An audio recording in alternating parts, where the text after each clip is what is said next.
expansion tank on this E46 330 Ci. Quite a common problem. They always tend to leak, or they split down the side due to getting hot and cold, the plastic becomes brittle. So if you look here,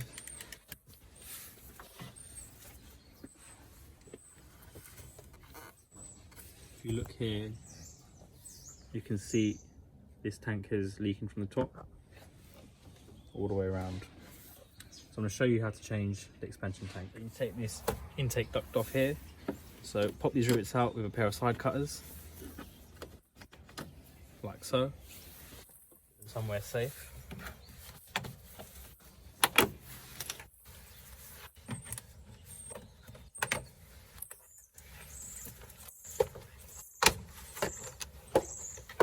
The intake duct pops off.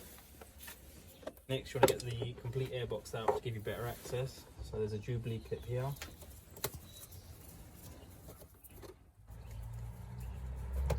Undo that. There's an air mass sensor here. Unclip that like so. And if you come around, there's two terminal bolts on the sides.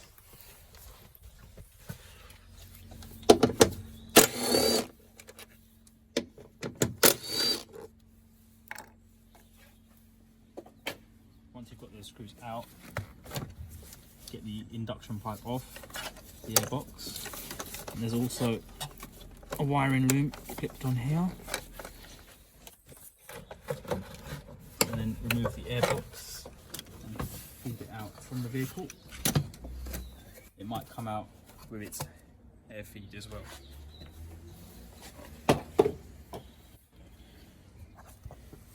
Now this will give you better access to the expansion tank. As you can see, quite badly leaking.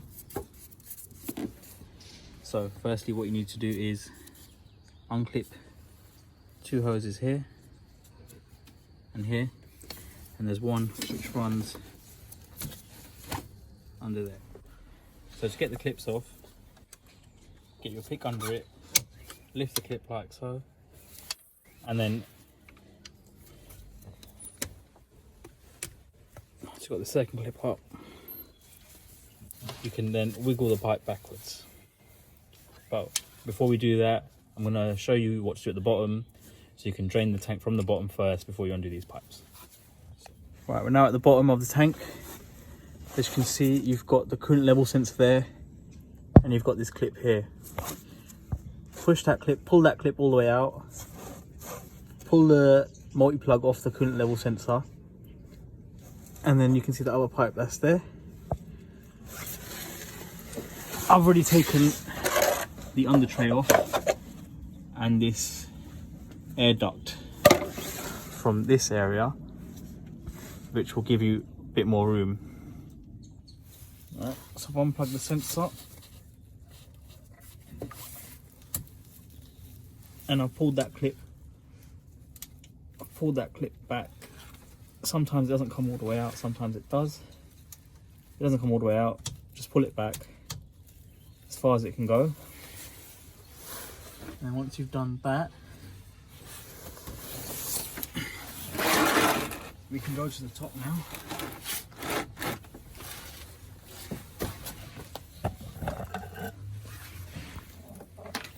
You can see I've lifted these clips off, and if you slowly wiggle,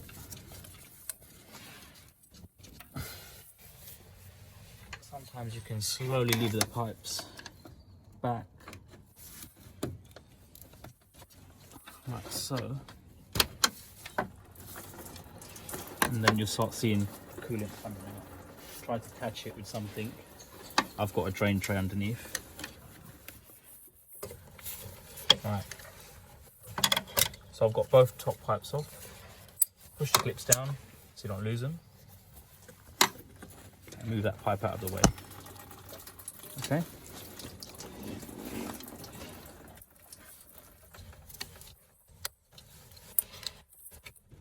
Do the same for this pipe here.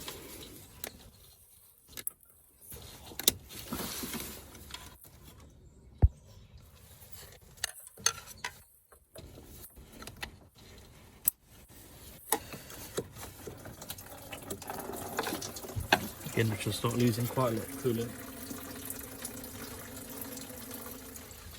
Once you've let the majority of the coolant escape from the tank, give it a firm pull upwards like so, and you'll release it from the bottom. And then you can then feed the tank out upwards.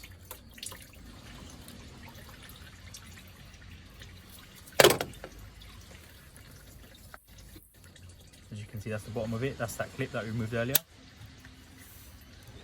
And also, if you look down here, you can see the oil cooler thermostat in there. Now, commonly these do break off, so I'd always advise you to buy another one. It's for the auto transmission if you do a tank.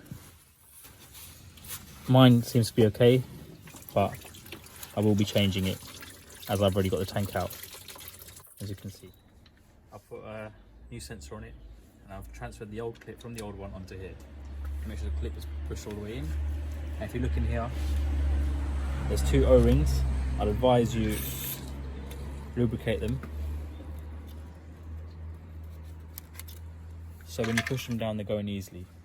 I'd also advise you to lubricate the pipe that goes onto this, and that one, and also this one here, before you put the tank in.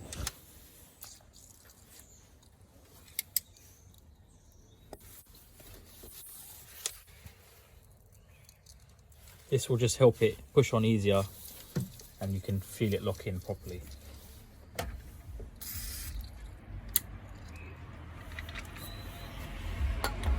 If you look at the back of the tank, there is a locator which locates here, locates onto there.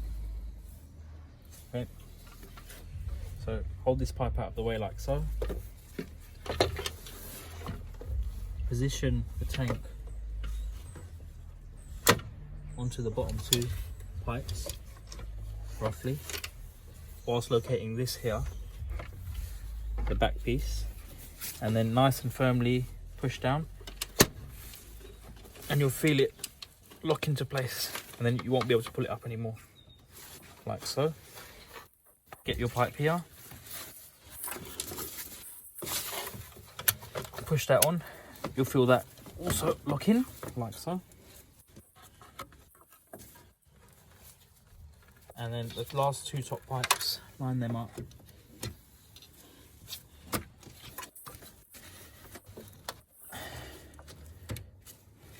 Push the expansion tank in one first before you push that one in. Right, so now we've got the expansion tank securely back in place. Whilst off camera, I'll remove the bleed screw from this pipe here. So these can be a bit of a trouble, some car to bleed. A vacuum bleeding is always the best way, but if you haven't got a vacuum bleeder, then turn the ignition on, put the heating on highest and the fan speed on the lowest. This will open up the heater core valves. With the bleed screw out, start filling the coolant until you see no air bubbles coming through this pipe here.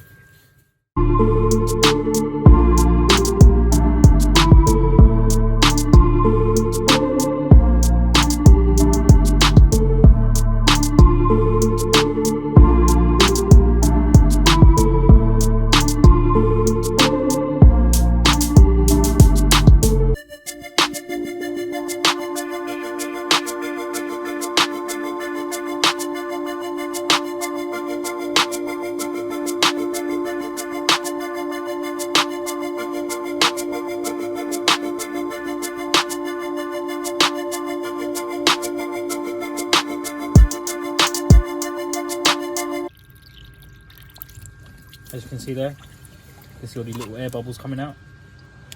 You can see it pulsing. So you want to keep waiting until all these bubbles come out, and this level will start dropping as well. This will get most of your air out, and then go for a drive, and then the next day just top it up. Alright, so I've let all the bubbles come out. As you can see, there's a steady stream of coolant flowing back into the tank here, which means that most of the air should be out. I'll let that run like that for a few minutes. I'll then shut it off, let it get temperature, go for a drive, and then fill it up again tomorrow morning. Thank you for watching.